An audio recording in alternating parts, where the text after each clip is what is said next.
2024 could very well be the worst year for DoorDash drivers. Now in this video, I'm going to be going over the good and the bad that could be happening in 2024. So first I'm going to give you the reasons why I think we're screwed this year. And then after that, I'll actually go over some reasons why 2024 could be pretty good. And then at the end of this video, I'm going to be giving you guys some tools on how you can combat a really slow DoorDash year. So first off, let's start with the bad. Have you guys seen it? $1 base pay on the stack orders. I mean, that is just a laughable joke, and I only think this is going to get worse. So base pay is just a flat rate of $2 per order, basically every single order now.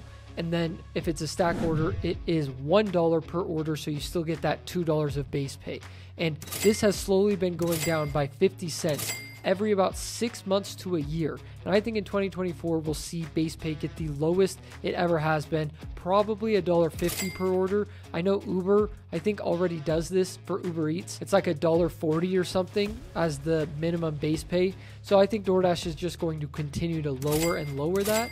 And unfortunately, that means less and less pay for us unless a lot of people are tipping, which we all know that a lot of people don't tip. So we're going to be seeing $1.50 orders, maybe even $1 orders by the end of this year. That's my prediction. And so things could get real ugly.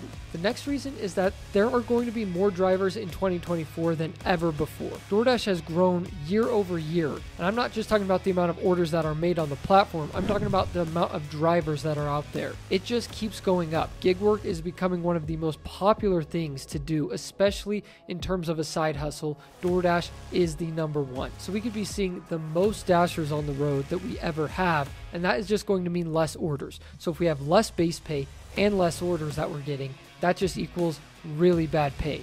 Now, surprisingly, in January, I've actually not noticed much of a dip like I normally do.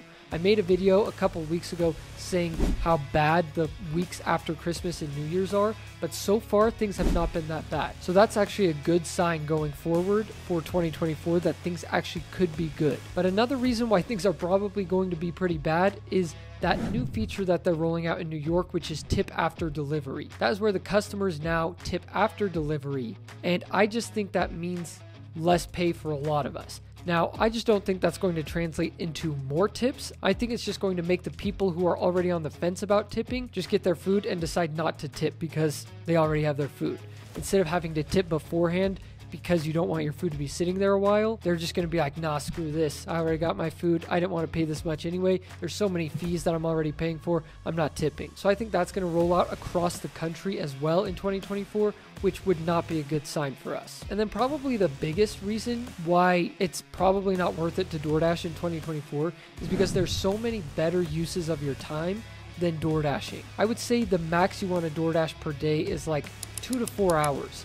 You really don't want to go above that because then you're just putting so many miles on your car. And yeah, I've done way more hours than that over my time as a DoorDash driver. But after almost 6 years of doing it, I can honestly tell you that I would not be doing DoorDash except for the 2 to 4 hours like I mentioned if I didn't make YouTube videos about it and didn't have YouTube income as well, because I'm actually incentivized to go out and do longer challenges because they get more views. But if I didn't do that, if I didn't have the YouTube income, it definitely wouldn't be worth it. And so I just want to be transparent with you guys. When you see these people doing like 12, 15-hour days, it's probably just for the YouTube views because those challenges get the most views. And it's probably not what they're actually wanting to do or what's actually the best use of their time. But that's just my opinion. I just think there are way better things that you could be doing that could make you more money or just develop you as a person in a better way than doing DoorDash. So now let's actually get into some of the reasons why 2024 could be a really great year for DoorDash drivers. And the first one, which is brand new and I actually don't have it in my area yet, but that is the Platinum Dasher. Now, because I don't have this in my area, I can't give a full opinion on it,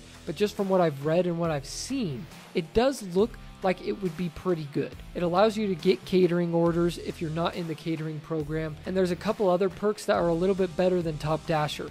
So I think that might boost pay in the long run in 2024. So there's that. And then also, I just saw this article the other day saying that DoorDash is really going to hit heavy on grocery and retail this year. So that could maybe mean more orders, and those orders usually pay out pretty good. People are usually more generous with tips when you're delivering their groceries than just a couple of things from McDonald's. So that could boost pay as well, especially if they're getting into retail. If you're delivering people expensive clothes or just anything that has to do with retail, I do think they might be more generous with a tip. Now, next kind of contradicts one of the bad reasons, but I could see this happening as well, is that yes, maybe there will be the most Dashers there ever have been in 2024, but I could also see a lot of people quitting DoorDash in 2024 because if all the bad things actually do end up happening and things stack up like that, we could see a lot of Dashers quit, and then maybe halfway through the year or something like that, things will be good for the Dashers who stuck around. So that is a possibility as well. And then this last one also contradicts one of the bad reasons, but this has to do with the tip after delivery. I do think that there will be certain Dashers who go above and beyond and actually see their tips go up with the tip after delivery because they'll be providing really good service. If they're bringing their hot bag up to the door, communicating with the customer and things like that, then I do think that could actually raise your pay as a DoorDash driver because so many people don't do this. I actually see it in my comments all the time that like the majority of people probably don't use hot bags, and that's why a lot of customers' food gets delivered cold. Now, obviously right now, it's not really an incentive for a Dasher to use a hot bag, but if they're getting tipped after the delivery, then it definitely will be. So I think a lot of Dashers might just slack off, not go above and beyond. But I've noticed as an Uber and Lyft driver, if you do go above and beyond, you will get better tips. So I do think that's something that's going to carry over into DoorDash if that tip after delivery comes to every state in America. Now, if the bad things do end up happening, we don't need to fret. There are ways to combat this. The first and the best that I think would be to learn a new side hustle that's not directly correlated to your time. I talk a lot about my YouTube income on this channel, and that's because I like to be fully transparent with you guys. But I do think that maybe starting your own YouTube channel would be a great idea, because that way, after a couple months of uploading consistently, you can get monetized and then start making money that's not directly correlated to the hours you're putting into it. That's just one idea. I mean, there's a bunch of other ideas out there that I'm not going to get into in this video, maybe in a different video, but there are side hustles that you can do that aren't directly correlated to if I put in X amount of hours, I'm going to get Y amount of income. And that's basically how DoorDash, Uber, and Lyft all are. You put in a certain amount of hours, you make like 20 bucks every hour you're out there.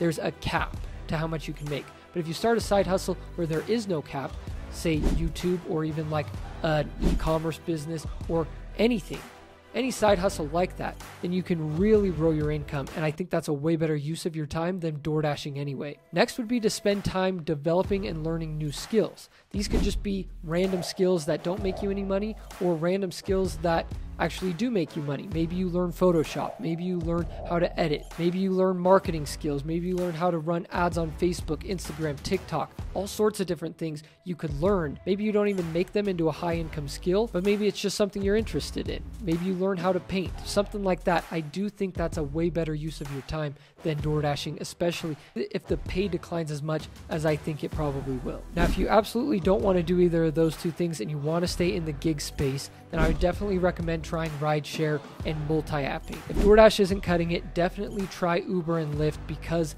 I've noticed they pay pretty significantly more. You can use both at the same time, or just try getting on Uber Eats and Grubhub and using those with DoorDash at the same time. That should bump up your pay even higher than if you were just using DoorDash in years past.